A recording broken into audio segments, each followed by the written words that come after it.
Mercedes-AMG SL 43 Roadster is the new entry-level model for this new generation, and under the bonnet of the open-top 2+2 seater with fabric soft top is an inline 4-cylinder petrol engine with 2 liters displacement.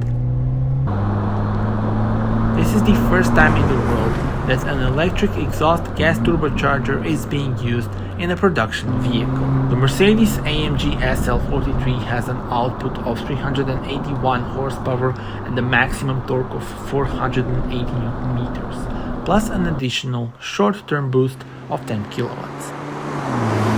Top speed is 275 km per hour and acceleration from 0 to 100 takes 4.9 seconds. Tell me in the comments, how do you like this new